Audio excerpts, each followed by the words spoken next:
പാകിസ്ഥാൻ കസ്റ്റഡിയിലെടുത്ത BSF ജവാനെ തിരികെ കൊണ്ടുവരാനുള്ള ശ്രമം തുടരുന്നു. ഫ്ളാഗ് മീറ്റിംഗ് വഴി മോചനത്തിന് ശ്രമിക്കുകയാണ്. കരസേനാ മേധാവി ഉപേന്ദ്ര ദ്വിവേദി കശ്മീരിൽ തുടരുകയാണ്. രാഹുൽ ഗാന്ധി ഇന്ന് പഹൽഗാമിലെത്തുന്നുണ്ട്. ബൈസാരൻ മേഖലയിൽ തീവ്രവാദികൾക്കായി തെരച്ചിൽ തുടരുകയാണ്. ഇതിനിടെ പഹൽഗാം ആക്രമണത്തിൽ കൊല്ലപ്പെട്ട ഇടപ്പള്ളി സ്വദേശി രാമചന്ദ്രന്റെ സംസ്കാരം ഇന്ന് നടക്കും.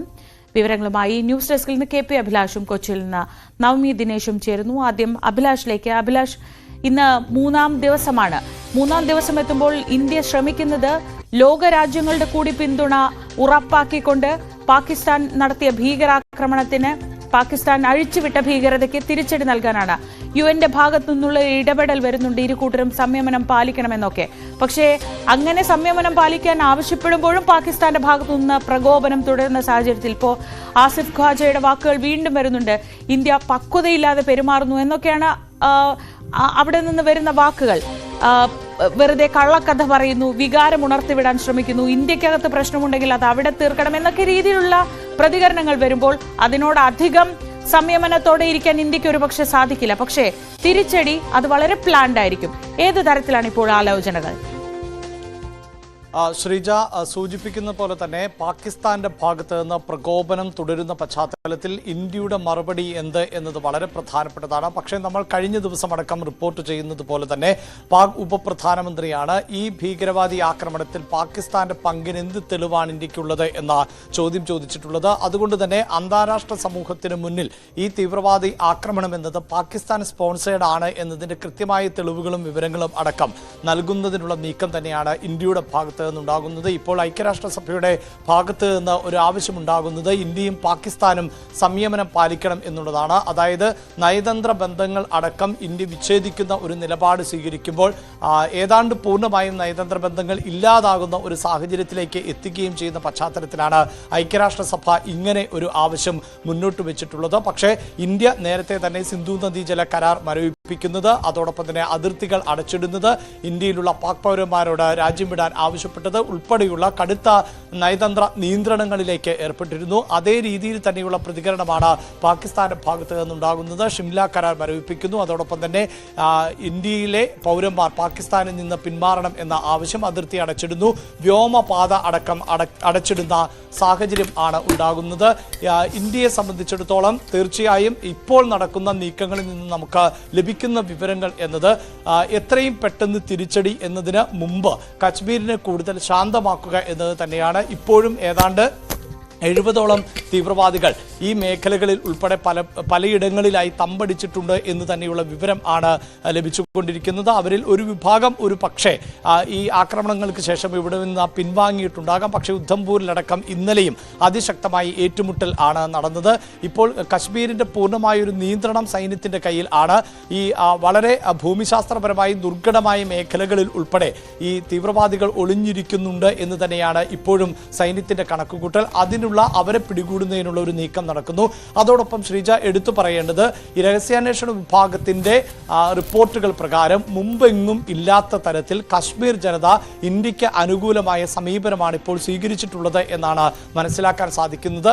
അതുകൊണ്ട് തന്നെ കശ്മീർ ജനതയെ കൂടുതൽ വിശ്വാസത്തിലെടുത്തുകൊണ്ട് തീവ്രവാദ പ്രവർത്തനങ്ങൾക്ക് ഇപ്പോൾ ഇന്ത്യയിൽ നടന്ന ഈ തീവ്രവാദ പ്രവർത്തനത്തിനടക്കം പ്രാദേശികമായി ചില സഹായങ്ങൾ ലഭിച്ചിട്ടുണ്ട് എന്നുള്ളതാണ് രഹസ്യാന്വേഷണ വിഭാഗത്തിന്റെ റിപ്പോർട്ട്. പക്ഷേ അത് നേരത്തെ ലഭിക്കുന്നത് പോലെയല്ല.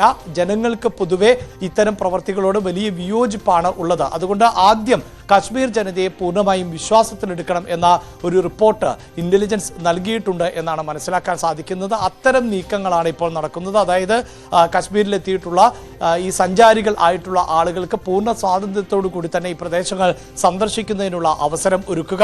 ഒപ്പം അവിടെ ഈ വിനോദസഞ്ചാരത്തെ ആശ്രയിച്ചുകൊണ്ടുള്ള ഒരു സാമ്പത്തിക മുന്നേറ്റമാണ് ഇപ്പോൾ കശ്മീരിൽ നടക്കുന്നത്.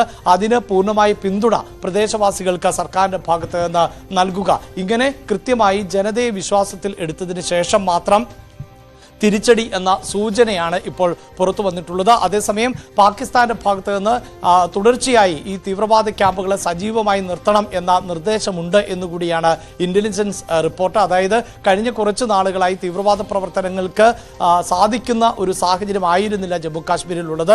ലഷ്കർ ഇ തോയ്ബ, ജെയ്ഷെ മുഹമ്മദ് ഉൾപ്പെടെയുള്ള തീവ്രവാദ സംഘടനകളുടെ പ്രവർത്തനങ്ങളൊക്കെ മരവിച്ചു പോയ ഒരു സാഹചര്യം ആയിരുന്നു. പക്ഷേ അവരെ പുനരുജ്ജീവിപ്പിക്കുവാനുള്ള നീക്കം ആണ് സൈന്യത്തിന്റെ അതോടൊപ്പം തന്നെ ISIയുടെ ഭാഗത്ത് നിന്ന് നടക്കുന്നത് എന്നുള്ളതാണ് ഇന്റലിജൻസ് റിപ്പോർട്ട്. അതുകൊണ്ട് അത് തടയുക എന്നതിന് പ്രഥമ പരിഗണന നൽകുക, അതിനുശേഷം മാത്രം തിരിച്ചടി എന്ന നിലയിലേക്ക് വിലയിരുത്തപ്പെടുന്നുണ്ട് സാഹചര്യം എന്നുള്ളതാണ്. എന്തായാലും ഈ ജനങ്ങളെ അടക്കം വിശ്വാസത്തിലെടുക്കുകയും ഒപ്പം സൈന്യത്തിന് കൂടുതൽ കരുത്തു പകരുന്നതിനുമൊക്കെയായി കരസേനാ മേധാവി ഉൾപ്പെടെ ജമ്മു കാശ്മീരിൽ തുടരുകയാണ്. കേന്ദ്ര ആഭ്യന്തരമന്ത്രിയും പ്രതിരോധ മന്ത്രിയും നിരന്തരമായ ആശയവിനിമയങ്ങൾ നടത്തുന്നുണ്ട്. ഒപ്പം വൈഷ്ണോദേവി ക്ഷേത്രത്തിന്റെ പാതിയിൽ അടക്കം ഈ വേഷം മാറിയും അല്ലെങ്കിൽ തെറ്റായ ഡോക്യുമെന്റുകളും ഒക്കെയായി സഞ്ചരിക്കുന്ന നിരവധി ആളുകളെ സൈന്യത്തിന് പിടികൂടാൻ സാധിച്ചിട്ടുണ്ട്. പക്ഷേ ഇവരെ സാങ്കേതികമായി അറസ്റ്റ് രേഖപ്പെടുത്തിയിട്ടില്ല. കാരണം ഇവർക്ക് ഈ തീവ്രവാദ ആക്രമണങ്ങളുമായി ബന്ധമുണ്ട് എന്ന് പൂർണ്ണമായും പറയാൻ സാധിക്കില്ല. മറ്റു പല സാഹചര്യങ്ങളിൽ ഒക്കെ ഐഡന്റിറ്റി മാറി ഇവിടെ സഞ്ചരിക്കുന്നവർ എന്നുള്ളതാണ് സൈന്യത്തിന്റെ പ്രാഥമികമായ നിഗമനം. ഇതിന് ഇടയിൽ ആയിരുന്നു പാകിസ്ഥാന്റെ ഭാഗത്ത് നിന്ന് കൂടുതൽ പ്രകോപനമുണ്ടാകുന്ന തരത്തിൽ പഞ്ചാബ് അതിർത്തിയിൽ നിന്ന് ജവാനെ പിടികൂടിയിട്ടുള്ളത്, ഇന്ത്യൻ ജവാനെ പിടികൂടിയിട്ടുള്ളത്. കണ്ണു മൂടിക്കെട്ടിയ നിലയിൽ ഈ ജവാന്റെ ചിത്രങ്ങൾ അടക്കം പാകിസ്ഥാൻ പുറത്തുപിടിക്കുകയും ചെയ്തിട്ടുണ്ട്. പാകിസ്ഥാൻ അവകാശപ്പെടുന്നത് ഈ പഞ്ചാബിലെ അതിർത്തി മേഖല കടന്നുവന്ന ജവാനെയാണ്, ഇന്ത്യൻ സൈനികനെയാണ് പിടികൂടിയത് എന്നുള്ളതാണ്. പക്ഷേ ഇന്ത്യ ആവർത്തിച്ച് വ്യക്തമാക്കുന്നത് പഞ്ചാബിലെ കാർഷിക മേഖല, അവിടെ അതിർത്തി മേഖലകളിൽ അടക്കം കൃഷി വ്യാപകമാണ്. അവിടെ പാകിസ്ഥാനിലെ കർഷകരും ഇന്ത്യയിലെ കർഷകരുമെല്ലാം ഈ അതിർത്തികൾക്ക് അപ്പുറത്തും ഇപ്പുറത്തും നിന്നുകൊണ്ട് കൃഷി ചെയ്യുന്ന സാഹചര്യം ആണുള്ളത്. ഈ കർഷകർക്ക് സുരക്ഷയൊരുക്കുന്നത് അതാത് രാജ്യങ്ങളുടെ സൈന്യം ആണ്. അങ്ങനെ സുരക്ഷയൊരുക്കുന്ന, കൃത്യമായി കർഷകർക്ക് സുരക്ഷയൊരുക്കുന്ന ഇന്ത്യൻ അതിർത്തിക്ക് ഉള്ളിൽ ഉണ്ടായിരുന്ന സൈനികനെ ആണ് ഈ അതിർത്തി ലംഘിച്ചു, അതിർത്തി കടന്നു വന്നു എന്ന് ആരോപിച്ചുകൊണ്ട് പാക് സൈന്യം പിടികൂടിയിട്ടുള്ളത് എന്നാണ് ഇന്ത്യ പറയുന്നത്. ഈ സൈനികനെ വിട്ടുകിട്ടുന്നതിന് വേണ്ടിയുള്ള ചർച്ചകൾ തുടരുക തന്നെയാണ്. സൈനികനെ വിട്ടു നൽകണം എന്ന് ഇന്ത്യ ആവശ്യപ്പെടുകയും ചെയ്തിട്ടുണ്ട്. ഇതിനിടെ ഇന്ത്യ നയതന്ത്രപരമായി സ്വീകരിച്ചിട്ടുള്ള നിലപാടുകൾ, അതായത് സിന്ധു നദീജല കരാർ മരവിപ്പിച്ച് നിർത്തുന്നത്, ഒപ്പം പാകിസ്ഥാൻ പൗരന്മാർ രാജ്യം വിടണമെന്നത്, നയതന്ത്ര ഉദ്യോഗസ്ഥർക്ക് രാജ്യം വിടുവാനുള്ള സമയം, ഇതൊക്കെ സംബന്ധിച്ച ഔദ്യോഗികമായ വിജ്ഞാപനങ്ങൾ പുറത്തിറക്കി കഴിഞ്ഞിട്ടുണ്ട്. പാകിസ്ഥാൻ ആവർത്തിച്ച് വ്യക്തമാക്കുന്നത് ഇത്തരം സമീപനങ്ങളെ യുദ്ധമായി മാത്രമേ കണക്കാക്കാൻ സാധിക്കുകയുള്ളൂ എന്നാണ്. അപ്പോഴും ഇന്ത്യ നിലപാടിൽ നിന്ന് പിന്നോട്ടില്ല എന്ന് മാത്രവുമല്ല, നിലപാട് കൂടുതൽ കടുപ്പിക്കുകയാണ് എന്ന് വേണം മനസ്സിലാക്കാൻ. ശരി അഭിലാഷ്, ഇപ്പോൾ നമ്മൾ ദൃശ്യങ്ങളിൽ കാണുന്നത് പഹൽഗാം ഭീകരാക്രമണത്തിൽ കൊല്ലപ്പെട്ട ഇടപ്പള്ളി സ്വദേശി N. രാമചന്ദ്രൻ്റെ മൃതദേഹം ഇടപ്പള്ളി ചങ്ങമ്പുഴ പാർക്കിലേക്ക് കൊണ്ടുവരുന്നതാണ്. ഇവിടെ പൊതുദർശനത്തിന് സൗകര്യമൊരുക്കിയിട്ടുണ്ട്. 2 മണിക്കൂറോളം ഇവിടെ പൊതുദർശനം ഉണ്ടാകുമെന്നാണ് അറിയുന്നത്. നവമി ദിനേശ് വിവരങ്ങളുമായി ചേരുന്നുണ്ട്. നവമി, ഒരു നാട് മുഴുവൻ അവിടേക്ക് എത്തുന്ന കാഴ്ചയാണ് ഇപ്പോൾ നമ്മൾ ദൃശ്യങ്ങളിൽ കാണുന്നത്. അത്രയേറെ ജനകീയനായിരുന്നു, സൗമ്യനായിരുന്നു, എല്ലാ കാര്യങ്ങളും ഇടപെട്ടിരുന്ന ഒരു മനുഷ്യൻ്റെ ഇങ്ങനെയുള്ള വിയോഗം അത് എത്രത്തോളം ഞെട്ടലുണ്ടാക്കുന്നുണ്ട് അവിടെയുള്ള ആളുകളിൽ?